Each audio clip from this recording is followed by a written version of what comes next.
You know that feeling, right? When you look outside, see maybe a weird-looking sunrise, and you just know the weather's about to turn. Yeah, like that old saying, red sky in morning. Sailors knew something was coming. Exactly. That's kind of the feeling we're tapping into today as we dive into this idea of the AI maelstrom. hmm It's this period of, well, really fast fundamental change, all driven by how quickly artificial intelligence is moving. It's a really apt term, Maelstrom. That sense of a powerful, maybe disruptive force. It captures what our sources are talking about. It really does. We're not just looking at small adjustments here. It's potentially reshaping, work, careers, maybe even society itself. Absolutely. And as we started digging through the research for this deep dive, the potential scale, it's honestly kind of staggering. It is. You see these big names, Goldman Sachs, McKinsey, they're putting out numbers suggesting hundreds of millions of jobs could be, well, significantly changed by automation. Yeah, the numbers are stark. Goldman Sachs was talking about, around 300 million full-time jobs globally. Right. And McKinsey's analysis, I think, had an even broader range. Something like 400 to potentially 800 million jobs impacted by, say, 2030. Wow. That really makes you stop and think. It does. But, what's maybe even more interesting than just the raw numbers is the type of skills that look like they'll be most valuable going forward. Yeah. It's not just about the job losses, but the shift in what's needed. Right. It seems like the script is flipping, doesn't it? Yeah. The sources we looked at suggest that as AI gets better at handling routine stuff, technical tasks, it's the human stuff that becomes premium. Adaptability, critical thinking, creativity, collaboration, that kind of thing. Exactly. Those intrinsic behaviors, as some sources call them, they could become the real differentiator. More than just knowing how to code, maybe, or run a specific machine. Potentially, yeah. As AI takes over more specialized tasks, our ability to, think broadly, connect ideas, lead, empathize, that becomes uniquely valuable. Which naturally brings up the question, how do young people, just starting out, get ready for that? Yeah, how do you prepare for a future where the goalposts might be moving so fast? And the sources also touch on bigger picture things, like potential strains on social safety nets, or how companies might shift their own training focus away from roles they see as easily automatable. So it really puts the onus on the individual, doesn't it? To be resilient, adaptable. It certainly seems to point that way. Individual preparedness looks key. And that actually leads us perfectly into the main focus today. Right. This Rutherford International Rising Stars program. Right. It kept coming up in our sources, presented almost like a response to this AI maelstrom. Yeah, sort of positioned as a guiding light or a beacon of hope, as some put it. Okay, interesting framing. The core idea seems to be equipping young professionals, specifically, with the mindset and skills to navigate this disruption successfully. Not just survive it, but actually thrive. So it's not just acknowledging the storm, it's trying to build a better boat, so to speak. That's a good way to put it. It seems designed with this big shift in mind. Okay, so let's get into the nuts and bolts. How does the program actually do that? What are the mechanics? Well, several things stand out from the sources.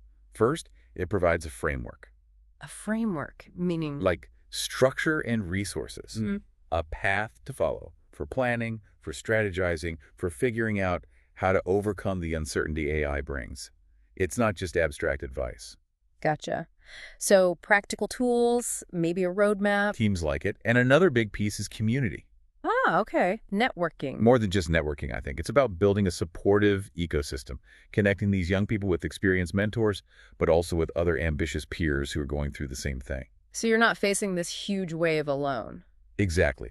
That shared experience, the peer support, the mentorship, that's highlighted as really important. You're not just adrift. That makes a ton of sense. Facing big changes is always easier with support. Okay, what else? Then there's the focus on identifying and nurturing future leaders. This is where the Rutherford Intel assessment comes in.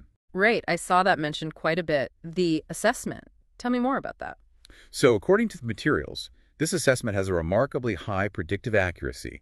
They claim over 85% for spotting individuals likely to be high performers or reach senior leadership roles later on. 85%? That's really high for predicting something like leadership potential. It is. The idea is it identifies inherent personality traits and sort of budding leadership styles that align with what's expected to be valuable in the future, tying back to those intrinsic behaviors we talked about. So it's looking beyond just current skills or grades, trying to find that raw potential. That seems to be the core concept, identifying those future skippers or CXOs, as the sources sometimes refer to them, early on. And it's not just about finding them, right? The program then helps develop that potential. Precisely.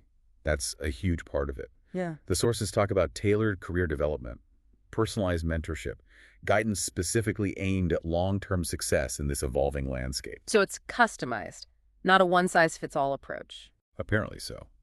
Things like tailored performance analytics, specific resources matched to their profile. It sounds quite personalized, designed to nurture that identified potential. Okay, so identify potential, provide a framework, build community, offer personalized development. Okay. What about actually getting a job? Ah, yes. The practical connection. The program also focuses heavily on linking participants with actual opportunities. Like internships, co-ops. Exactly. Mentorships, co-op placements, internships, even entry-level roles. And across a pretty wide range of sectors, too. I think they mentioned 16 different industries. So it bridges that gap between preparation and, well, reality, getting your foot in the door. That's the goal, it seems, making the preparation tangible. Now, it helps understand where this Rising Stars program sits. Okay. It's actually part of a larger thing Rutherford International runs called the Talent Marketplace. Talent marketplace. Okay, what's that? Think of it as a platform, but maybe more curated than a typical job board. It showcases candidates, not just young ones, but across age groups, who are identified as having exceptional potential. I see. And the Rising Stars program is the segment specifically for the younger group. Exactly, that 18 to 28 age bracket. And entry into that program, as we said, hinges on that Rutherford Intel assessment. The one with the high predictive accuracy. Right.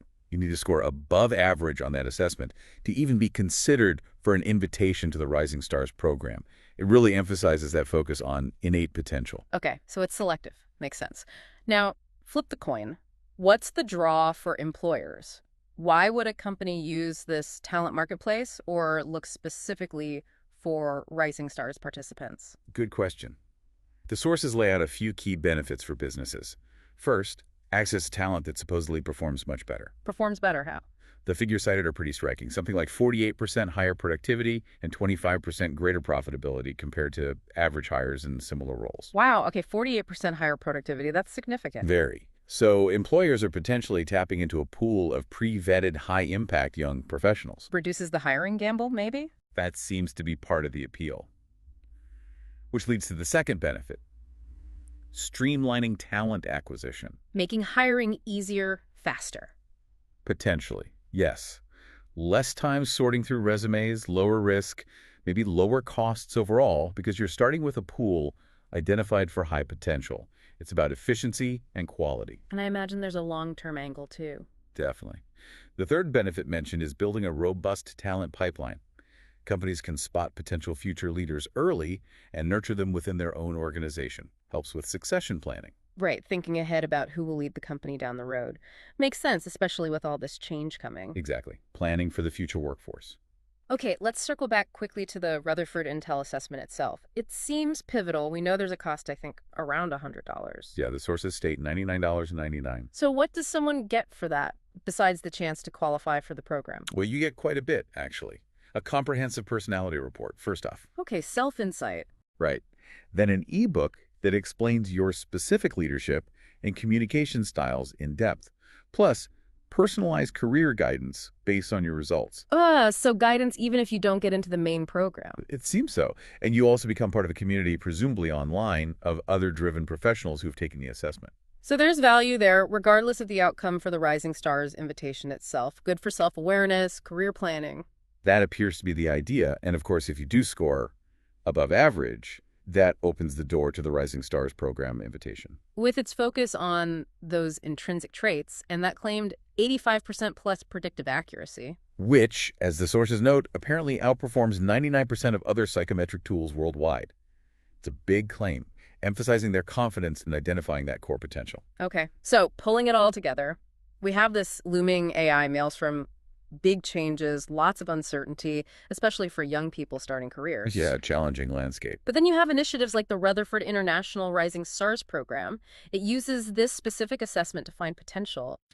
Builds a community, offers personalized development, connects people to real opportunities, all designed as a proactive way to navigate that future.